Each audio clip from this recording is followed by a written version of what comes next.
Hey folks, Quill18 here, and welcome to another sort of Let's Play Train Simulator 2014 / talk about gaming news. And the reason I'm doing this is because A, I actually quite like this game, and B, there's only so much talking about for the actual traininess itself. So, the last couple of times I started this mission, I haven't actually played through it yet, right? But I started it and then I got really confused because you're supposed to pick up some cars. And so I start here, so I'm like, oh, okay, no problem. Like, here I am. Great, I'll just go and hook up there and everything will be fine. The problem is, these are not the actual train cars I'm supposed to pick up, the actual wagons I'm supposed to pick up. So I'm here, but the wagons I'm supposed to pick up are here and here. Right? You can see them highlight. This is one set of cars, a second set of cars over there, but I am over here. So let's go back to step number 1 and basically just start to drive. Go forward, although if I'm not wrong, yeah, that's the wrong forward. We want this forward. There we go. There we are. So we just have to watch the speed limit because it's going to be very easy to burn through it here at whoa! Because we're not hauling anything. All of the tracks should be facing the right way. You have to check. Like if I click on these, I can change the signaling and where I'm going here, so I gotta be a little bit cautious. So yeah, so I want to talk about the big announcement this week from Valve is the SteamOS Steam Machine kind of stuff. And what does this all mean? Obviously, Steam has been working for some time to position itself as a kind of a living room service, right? I mean, let's be honest, right? We're PC gamers here because PC games are awesome. Even at 2%, I'm increasing my speed too much. PC games are awesome. PC games are obviously the best. But the console market is far bigger. It's not even close. There's so much more money to be made in the console realm of Xboxes and PlayStations and so on than there is in PC world. On a PC, selling 1 million copies of the game is stupendous. It is such a huge, massive success. And in the console world, that represents a very weak performance, for example. So, so yeah, there's more money to be made there. So what Steam has been doing is a few things. One, they, I don't know, sometime last year, I think, set out or introduced their big picture mode, which is the ability to run Steam in a sort of a full screen setting with an interface that is optimized for a controller as opposed to a mouse, right? The normal Steam interface, you kind of click around with the mouse, for example. But if you click the big picture button, which is available in your copy of Steam, in the top right corner, there's a button for it, it'll go into a full screen mode, and then it's really good for using with a controller. It's also become increasingly easier to, you know, oh, I acknowledge, but it just changed the signal. There was a red light, but it just turned green, and yeah, I gotcha. What was I saying? That oh, it's also easy to find games that have controller support in Steam, and both in terms of they make it easier to find it, but there's also just more and more of it. That includes things such as Train Simulator, for example, but also more platformer kind of games, especially with the sort of indie gaming revival that's happened in the last few years, where it's quite easy to get on the Xbox Live Arcade and the PlayStation Store to a certain extent, and then just the Steam indie support. You're seeing a lot more. I just got to slow down. There's a 25 limit up ahead. Luckily, I should be able to brake relatively quickly here, since, again, I have no cars, so I don't have a whole lot of weight going on. Alright, and there's another drop to 15. So yeah, so you're seeing things like, you know, Spelunky make it to Steam, for example, and obviously it has controller support, but there's actually a good amount of it out there. So, so it's been moving in that sort of living room-esque kind of position, but you still needed a computer, right, running Windows or something. I suppose you could do it with the Mac, or with a Linux box, because again, Steam does have support for both Mac and Linux, and there's actually quite a few Mac games out there. Some games are just, well, some games are just PC, some games are just Mac, potentially some games are just Linux, although I'm not aware of any of those. And then some games have Steam Play, where you can buy it once and play it on both, say, PC and Mac. So I have a Mac laptop, so I'm quite aware, like, out of my Steam library of, let me hit the brakes a little bit and then just go check to see how many games I've got. I have 311 games on Steam. Well, out of those, I think about 100 of them will play on the Mac perfectly fine. And I don't have a Linux machine to test it on, but presumably some of them might work there as well. But yeah, so basically you have needed a real and true computer set up in your living room with the controller plugged in, and yeah, it can work, but it's kind of all a little bit awkward. So the big announcement of the SteamOS and Steambox coming out has all been about that sort of all-in-one living room solution where basically they're coming out with a console. Well, they're sort of making the specs for a console that other people can kind of sell. It is based on the Linux operating system, which will make it extremely sort of flexibly, kind of open sourcey to a certain extent. I'm not sure exactly what their licensing is going to look like. If you're not aware, like Linux is just another operating system like the Mac OS, like Windows. And the big thing with Linux, it is free, as in like free of cost. You don't generally have to pay for it. But it's also open source, with it as a whole other kind of freedom in that anyone can take the Linux software, tear it apart, reprogram it, see what all the source code is, use that source code themselves, and it's very nice. It's a very, I mean, in a certain way, it's kind of a hippy-dippy kind of operating system, but for all kinds of sort of advancement of computer science, it's very important because if you want to get into programming sort of, you know, operating system-y kind of level stuff, getting a hold of the Windows source code is going to be nigh on impossible for you to both learn on and also tweak. Hope I don't have to do anything at this crossing. Looks like the signals went down, so I guess it's okay. But with Linux, you can do that. When you download Linux, you can download 100% of the source code. You can rename Linux to Quilix or something like that, if, you know, that's the sort of thing that entertains you. So what Steam, or what Valve did, is basically make an operating system using Linux at the core, which is a good way to do it because you start off with a bunch of stuff that just functions. It's got all the, you know, driver support and multitasking support and memory paging support and all that stuff built in. So it's a good approach for them. It's very interesting. It also has really good implications for the computing in general in that anything that helps bring more games and more support to Linux is good for the entire gaming world, even if you're not, or not the entire gaming world, the entire computing world. Because even if you don't personally, okay, that's turned correctly, use Linux, it's still nice to have the options exist. It also encourages programmers to sort of program in a more open and useful way. So what I'm going to do is I'm going to couple myself going straight forward into here, and then I'm going to change sides on my engine, and hopefully that is the correct way to do things. We'll find out very soon. I braked a little too hard. I just want to very gently bump into these. Just softly, softly, softly, softly.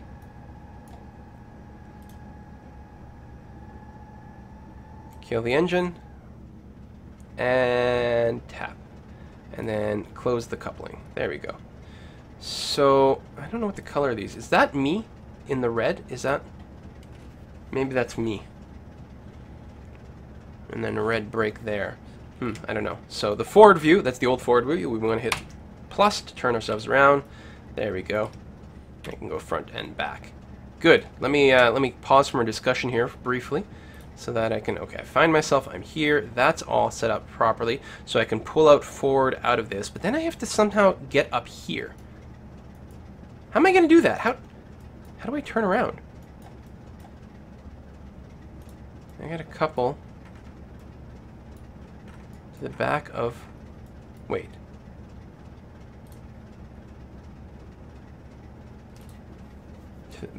But I'm confused.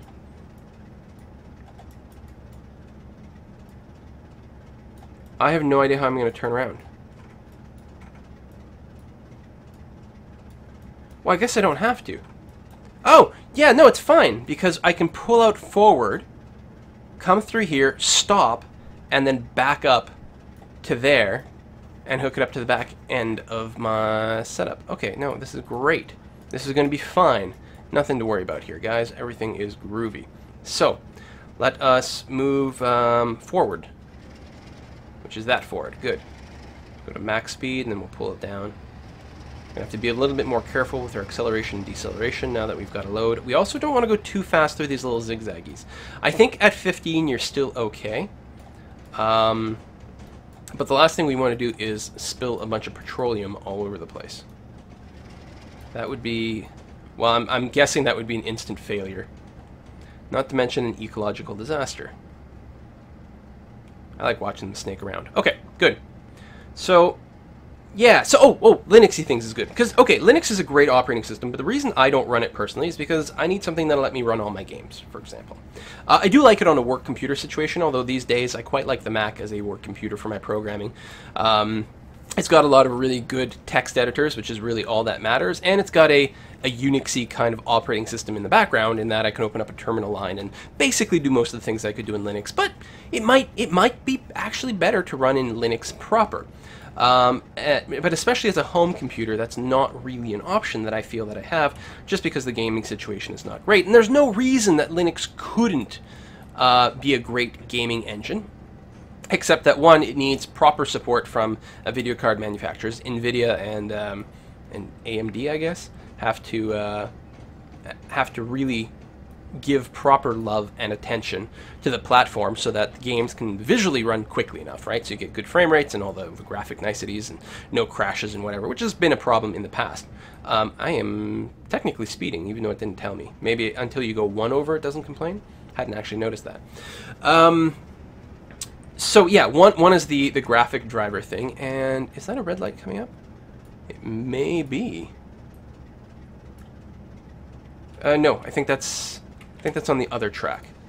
Yeah, okay, it's on the other track. It's not me.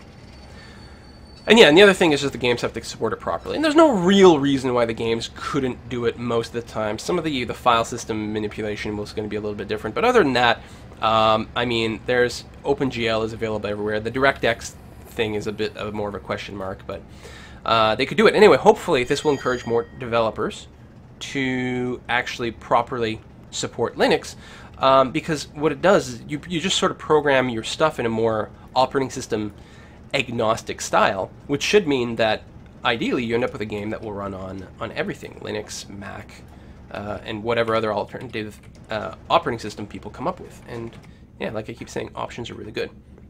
So we're going to go through all this, which is going to be good. And then, once we're past here, can we not do a flippy flip? There must be a flippy flip.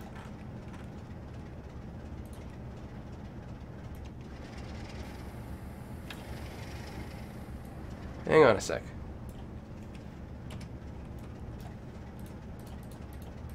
Why can't... Or did it flippy flip for me? Oh, maybe it's automatic. But look, like the blue line stuff has changed now.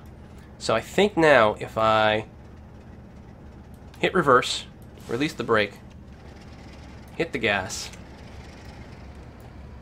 You actually kind of want to watch from the other end now. We should be able to get through here, presumably. I don't know if this red light is for me or not.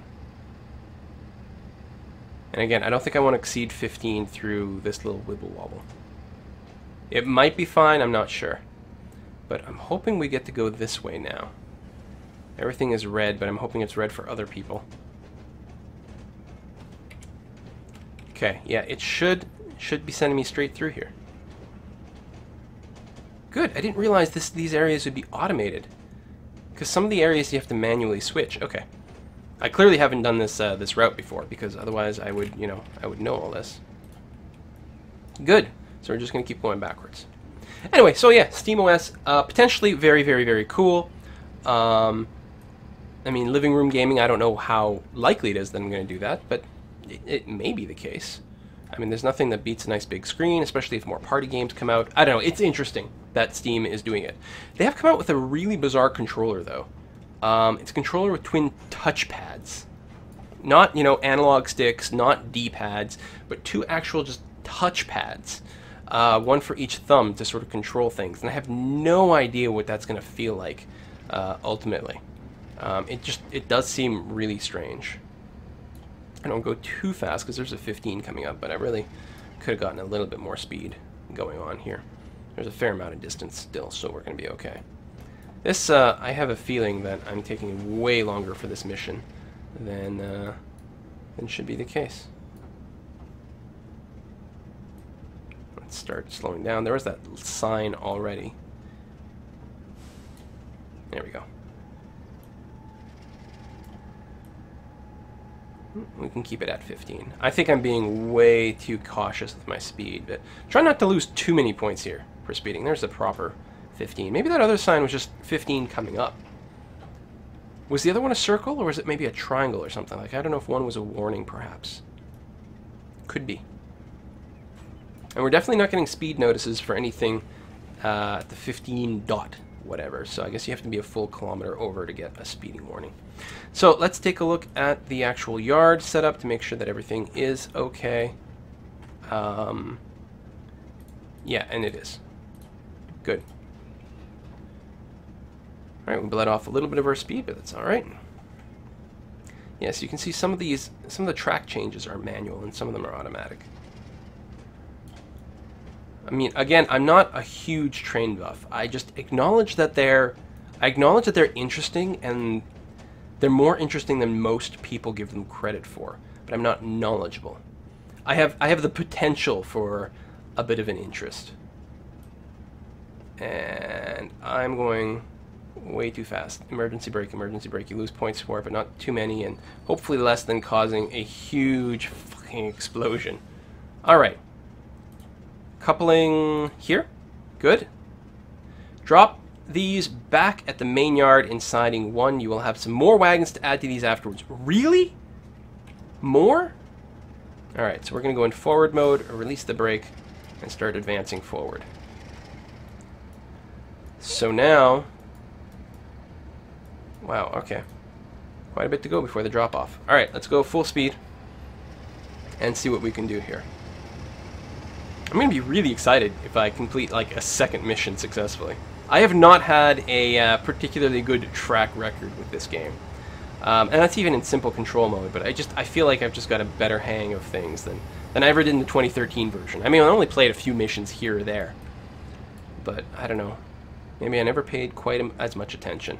It's almost like with the Paradox games that I've played a lot of. I tried several times before to give them a go, and they never kind of clicked, and then one day they did click, and since then I've had a wonderful experience. Turn our headlights on, because it is a little bit dark, and things just look better that way, right? Actually not a bad lighting model with the real-time shadows. No, seems okay. What time is it? It's 20 past 7. I don't know, well, it's winter, so yeah, that explains why it's relatively dark at that time. Not fully dark, though, and considering we are, I believe we are in England, or somewhere in the UK, in the winter, I actually would expect it to be much darker than this, given the fact that they're so far north in terms of latitude. I think it's latitude. Could be longitude, but I think it's latitude. Curious. Alright, so where is siding number 1? Way over here. Siding number 1, which everything is properly pointed that way. I think it was, hold on. No, there we go. Now we should end up on siding number 1. Okay, good. Speed, let's kick this up. And since this is a virtual train game, I suppose we'll have to have a little drink. I was saving that for after I finished. But there's not much going on right now, so we can afford to do that. What other news? I thought there was other news I wanted to cover. Oh! Speaking of Valve, apparently they just officially trademarked Half Life 3. And I mean, that doesn't necessarily mean anything, right? Frankly, when I read that, I was shocked that they hadn't trademarked it yet. You know, just as a precautionary thing, or, you know, looking to the future thing. It's like companies buying domain names for games way ahead of time, you know, even years ahead before they release it. Or they're not even sure it's actually going to get released. Oh god. I didn't realize we'd be doing a little switcheroo there. It almost felt like we were going through with too much speed. Looks like we went okay. Alright, good. So yeah, the trademark application doesn't necessarily mean anything. But it might. And certainly that would be... that would be one of the hugest things. I guess there were a few others as well. Source 2, Left 4 Dead 3. Left 4 Dead I really enjoy. Oh, we can go all the way up to 40. But obviously, yeah, if Half-Life 3 comes out... First of all, if they officially announce Half-Life 3, we're probably still a year away from the release after the announcement. So don't get too excited. But it could happen. There's something else I was going to talk about. One topic just popped into my head, and I can't recall what it was. Something about Half-Life 3, trademarks, copyright. Oh, does anyone... You guys know the difference between, like, trademarks and copyrights and patents? People get that confused a lot. They use the terms almost as if they were interchangeable, and it's not. They're all examples of intellectual property protection. But they are different. For example, with Linux, we were talking about certain copyright issues. I got a yellow light coming up. I'm not sure what that means. I'm pretty sure I'm allowed to go through. I'm not... Am I switching here? Where's my center player? If I'm going through the wibble wobble there, then I could be in big, big trouble. But no, I'm not. Okay. I'm okay. Because, yeah, I think I saw the 15 in an arrow. I think it's saying 15 is the maximum speed that you should go through the little wibble wobble with. I'm sure there's a proper name for that. But, you know, wibble wobble. You guys know what I'm talking about. So, yeah. So, trademark is something used to protect a name for something. It's not about content necessarily. It's about, like, a brand recognition parameter. So... And that's not just words, that can also be an image. For example, Mickey Mouse is trademarked, right? He's trademarked by the Disney company because he's the mark under which they operate their trade. Oh, I didn't mean to go to the emergency brake setting, but that's all right. Right, that's how they're recognized. So if you made a product and you want to be able to stamp your mark on that product for trade to distinguish your product from everyone else's, that's what the trademark is there for. So we're going through the wibble wobble at around 15. Which is, yeah, what I'm looking to do. So that's what a trademark is. And it can last forever and ever and ever, right? So you've got a company that's 200 years old that still works under its name, and that's trademarked. So that you can't start a computer company called Applicious Computers or something like that, because it infringes on that trademark. But you can, for example, there's an Apple Auto Glass. So if you've got a car windshield that needs to be replaced, and I don't know if this is just a Canadian company or North American one or whatever, but I have often gone to Apple Auto Glass to get my windshield replaced, for example. And that's totally okay. In fact, there was an interesting backstory with the Beatles. See, Beatles, they have a record company called, I don't know, Apple Music or Apple Records or something like that from way, way, way back in the day. In fact, when Apple computers got started, the Apple Music company went after them for trademark infringement. And ultimately, the judge ruled in favor of Apple computers that because it was a different business, it was okay for them to do that. But at the time, the thing was, but you know, as long as there's no music or sound or anything on your computers, then that's fine. As long as your computer was silent or maybe only beeped, then you would be okay. I gotta drop off all the stuff here, right? I think. So let's apply not emergency brake, just heavy duty brake. I'm at I'm siding number 1, this whole yellow area. So I wonder if I can just click this or no. And I'm pretty sure that's everything. So can I scroll this list? How does this work? Can I click this?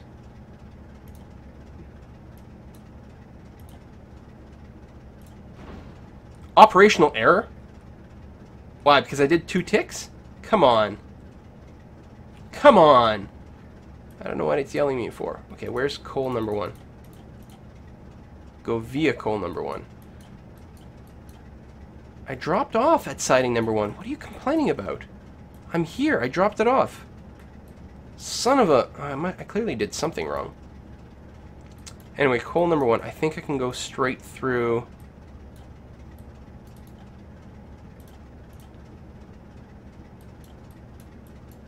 I think we're going to be okay if we keep going forward. So yeah, so that was the deal. They couldn't use any, they couldn't have a computer that made music. And that was fine at first because these were super primitive computers that couldn't really do anything. But then later on, drive quality. Why? Because I started too fast? God damn it, I can't do anything right all of a sudden in this little area. And it was going so well. So they couldn't make any music. But then eventually, right, they wanted to add little computer sounds to their computer. So they did. They added a sound card to... I don't know at what stage we're in. You know, are we at the Apple II stage? Are we at the first Mac? I'm not sure. But something like that. So so they added a sound to the computer. The default Mac sort of blurp bloop sounds at the time. And the sound file was spelled... The name of it was S-O-S-U-M-I, which looked kind of Japanese. But if you say it out loud, it's Sosumi. That's, you know, a big FU to the Apple Music people. And I don't think they ever did get sued properly again or whatever. And with every iteration, they were sort of picking away more and more and more. But it was still an argument. Well, you're not a record company. You don't sell music. Yeah, your computer can play music, but who cares, right? And then the iTunes Music Store came out, and that was another huge kerfuffle. In fact, for the longest time, you simply could not find any Beatles music whatsoever on the iTunes Music Store. And the reason was that they were having massive legal issues at each other. There were more lawsuits and more this or that. I mean, I can't tell you exactly what the, if they were actually in court or not, or just had lawyers talking to one another or whatever. But yeah, that's why for the longest time you couldn't find any Beatles music whatsoever on the iTunes Music Store. And eventually, like this was years later, they finally reached some sort of agreement, some sort of payout probably. I don't know what it is. But it was a huge deal, and all of a sudden, on the very front page of iTunes, Beatles music. I acknowledge that there's a green light coming up. I'm sure that's what that button is. So that's trademark. Copyright is very, very different. I mean, again, I guess people get confused because it's intellectual property altogether, but they really cover different things. So copyright covers content. So if you make, for example, if you were the Beatles and you have your Apple Music company, that's trademarked, but your actual music is copyrighted. And it comes from way back, if you, way back when, were to write a book, right? You want to be able to sell that book and make money from that book, but other people have printing presses, so they could potentially type up a copy of your book and then sell it for themselves and keep all the money. So there's this thing called copyright, which is you are the only person who has the right to make a copy of this work. Is basically how it translates to, right? So if you write a book, someone else can't just print their own copy of the book. Because, I mean, it was a tough argument for a time. It's like, well, listen, I bought my printing machine, I bought my ink, I bought my paper, so I'm printing this good and selling it. And, there's an argument to that. Like, the author, so I'm an author and I maybe license myself to a publishing company, XYZ publishing company, and then ABC publishing company comes over and they produce their own copy of the book, and yeah, they put in all their own manpower, all their own materials, and me as the author, it doesn't cost me anything for them to create a copy of my book, but I have lost a potential sale. And so it's a very tricky situation because it's not like any other product out there. It's very different kind of situation than just selling a physical good. So they had to come up with a special set of laws. And the reason, this is not where I want to go. The reason that they did this is they want to encourage people to still produce the content. Okay, stop. Stop with the speeding and the everything and the, oh gosh, you know what, emergency brake. Stop at coal shunt number 2. Oh, which is over here. Oh, so, okay. Good. While it was getting filled up or something like that.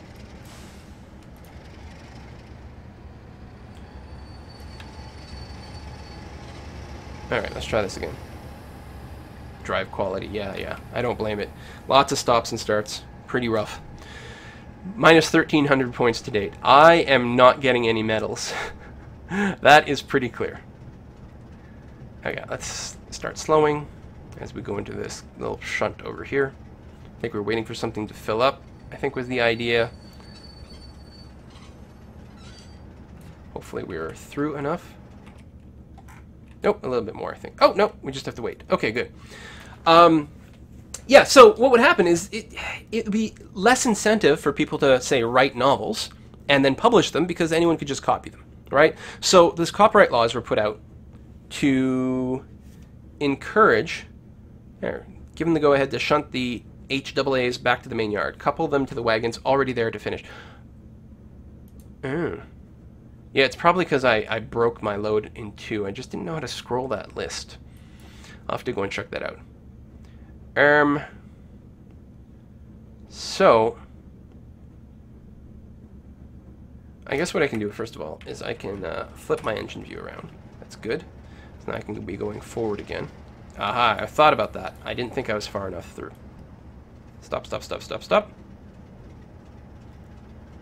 Okay, let's try that again. So yeah, so what the copyright does is it... Whoa, drive quality. I mean, I guess I've already lost all of my points, so who cares, right? It says, yeah, we want to encourage you to actually publish stuff, because we want more books to exist in the world. So in exchange for you publishing things, we will give you... There we go, I want to do that. We will say you have exclusive rights to produce copies of this work for the next 14 years. If anyone else does it, we will, you know, find them and throw them in jail or something like that for piracy. You know, not that the term was piracy at the time, I think, but that's basically what it was. And I think it was 14 years, and you could then apply for an extension for another 14 years after that. But that was it. 24 years. It varied because of like author lifetime, and I don't know. There's different ways that it's been done over the years actually. But that was basically it. You know, this gave you a few years of exclusivity. There we are. And after that, you know, it just goes public domain. And then anyone can make copies, but, you know, and then we can put it in libraries and maintain it forever, because, I mean, God, we don't want these books to become extinct, right? So then it becomes part of the public domain, just like fairy tales, you know, the Brothers Grimm's fairy tales and stuff like Cinderella and all that. That's public domain. It's just part of the public ownership now, and culture and society as a whole has been improved because of it. So now we got all that stuff over here now, and I think, yeah, everything is okay and waiting for us. Good. So now we just got to go and not speed. Although who cares about our score at this point? You have passed the signal at danger. Game over. Son of a bitch! All this time! Oh, because I wasn't looking out at the front of the cab anymore. There's a red light right here. Oh no. Well, clearly I'm gonna have to play again with, like, not sucking so badly at invalid consist, left early. I'm supposed to... Oh, so bad. So bad. Yeah, so that has potentially been corrupted at this point, and that copyright lasts way too long, and basically things like Disney and so on and so forth. They always make the argument when their copyright is expiring that, oh, we're gonna lose all this money.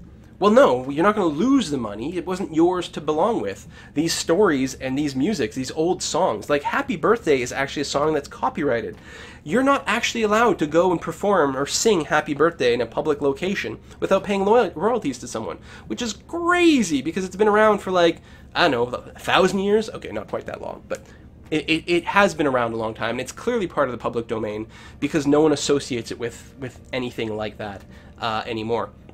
So that's crap, and it does, you know, copyright and trademark is very different. So the original Mickey Mouse story called Steamboat Willie, that story of, you know, some mouse running a steamboat and finding a cat or whatever, that at this point should be out of copyright, so other people can retell that story, maybe with their own twist, animate it with, you know, in 3D animation, do something like that. The actual Mickey Mouse character art, that is trademarked. You would have to make a different looking mouse.